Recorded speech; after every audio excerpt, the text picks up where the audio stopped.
सोचो तुमने एक ऐप बनाया जिसपे आइडिया पे तुमने बहुत ज्यादा काम किया। आइडिया काफी सॉलिड था, टीम भी तुम्हारी जिसने काम किया वो बहुत टैलेंटेड थी और वो ऐप का आइडिया इतना अच्छा था कि तुमको फंडिंग भी आ रही थी। और फिर एक दिन बैंक अकाउंट खोलते हो और तुम्हारे जो बैंक अकाउंट का बैलेंस होता है वो जीरो। ना हैक हुआ, ना स्कैम हुआ, ना गवर्नमेंट ने बैन किया, बस तुम्हारी एक गलती। यस, वो आगे इस वीडियो में बताऊंगा।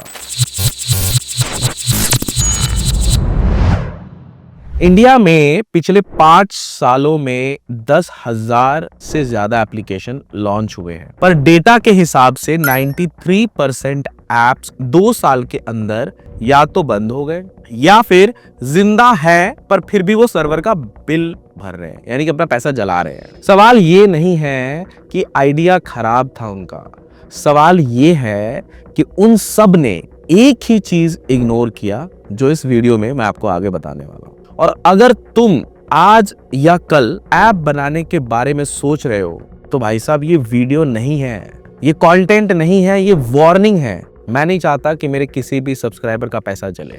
इंडिया का सबसे बड़ा झूठ सुनो, पहले यूजर को लाओ फिर पैसा बाद में बनाया जाए। को ये लाइन हजारों फाउंडर बोलते हैं और ये बोलते बोलते रोड पे भी आ गए हैं। डाउनलोड्स बिजनेस नहीं होते हैं, एक्टिव यूजर भी बिजनेस नहीं होते हैं। बिजनेस तब बनता है जब यूजर पैसा देता है और दोबारा देता है।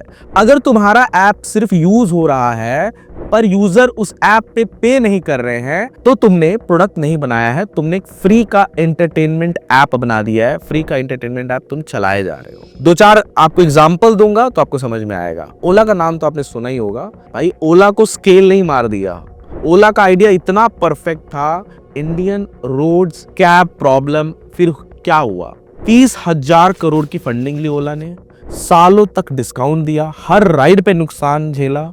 गलती क्या थी? मोनेटाइजेशन के बारे में बाद में सोचा, मोनेटाइजेशन बाद में रखेंगे ये सोचा। यूजर को एकदम सस्ता का एडिक्ट बना दिया। जब प्राइस बढ़ाया यूजर भाग गए, ड्राइवर नाराज हो गए, मार्जिन जीरो हो गया। यस, याद रखना डिस्काउंट पे आने वाले यूजर प्रॉफिट पे कभी भी लॉयल नहीं होते हैं। एक और एग्जांपल सुनो, ये भी ब्रांड का नाम आपने बहुत सुना होगा, बायजूस। पैसा बहुत था इनके पास लेकिन सिस्टम नहीं था इनके पास। यस, एक टाइम पे बायजूस इंडिया का प्राइड था। पीक पे 1,80,000 करोड़ का वैल्यूएशन, मार्केटिंग और एक्विजिशन में 50,000 करोड़ प्लस स्पेंड कर दिए। पर फिर रिफंड का प्रेशर, जिन्होंने कोर्स लिया, सेल्स बैकलैश हो गए, कैश फ्लो चोक हो गया। गलती क्या थी इनकी? गलती थी कि सिर्फ सब्सक्रिप्शन मॉडल के बारे में इन्होंने सोचा। रिटेंशन वीक था, स्टूडेंट्स से नहीं रुक रहे थे इनके ऐप पे। ओवर एक्सपेंशन, बहुत ज्यादा खर्चा कर रहे थे मार्केटिंग पे। बायजूस फेल इसलिए नहीं हुआ क्योंकि प्रोडक्ट खराब था, फेल इसलिए हुआ क्योंकि पैसा आने का जो इंजन था उनका वो अनस्टेबल था। यस, अब मैं आपको एक और एग्जांपल ऐसा देता हूं जो कि साइलेंट फेलियर हुए। इनका नाम आप लोगों ने बहुत सुना है, क्विकर और स्नैपडील। इनका नाम आपने जरूर सुना होगा। करोड़ों के यूजर्स थे इनकी वेबसाइट पे, स्ट्रॉन्ग ब्रांड रिकॉल, पर प्रॉब्लम रिपीट मोनेटाइजेशन जीरो था इनका। एक बार यूजर ने यहाँ से सामान खरीदा, दोबारा नहीं जा रहा था। यूजर आया, काम किया और चला गया। अगर यूजर सिर्फ एक बार काम का है, यानी कि एक बार आपकी वेबसाइट पे आ रहा है, तो तुम कमाओगे भी एक ही बार। यस, अब यहाँ पे मैं आपको एक और एग्जांपल दूंगा। ये जो चाइनीज एप्स होते हैं ना, इनका थोड़ा सच सुनो, आपका दिमाग चकरा जाएगा। Live chat, video call, voice room apps India में जब तक थे, हालांकि अभी इंडियन एप्स भी है, चाइनीज ऐप है, पर जो चाइनीज ऐप है वो इलीगली, आप उनको समझ लो। पर जब तक वो थे तब तक 30 से 50 लाख डेली एक्टिव यूजर थे उनके। सिर्फ 8 से 10% ही पे कर रहे थे उस 50 लाख यूजर में। पर यूजर स्पेंड कितना था? 500 से 3,000 रुपए एक रात में। रिजल्ट क्या निकला? 300 से 500 करोड़ वही एप्लीकेशन मंथली का रेवेन्यू कमा के गए, इंडिया से भाग के गए। 20 to 30% का क्लीन प्रॉफिट। क्यों? क्योंकि उन्होंने ऐप बनाने से पहले मोनेटाइजेशन डिजाइन किया था। इमोशन को यूएक्स में, यानी कि यूजर एक्सपीरियंस में, और यूएक्स को पेमेंट में कन्वर्ट किया उन्होंने। अब एक और आपको मॉडल बताता हूं जो कि इंडिया में चल रहा है सक्सेसफुली। कैशिफाई टाइप ऐप का मॉडल जो है बहुत सिंपल है, जिसके ऊपर मैंने ऑलरेडी वीडियो बनाए हुए हैं।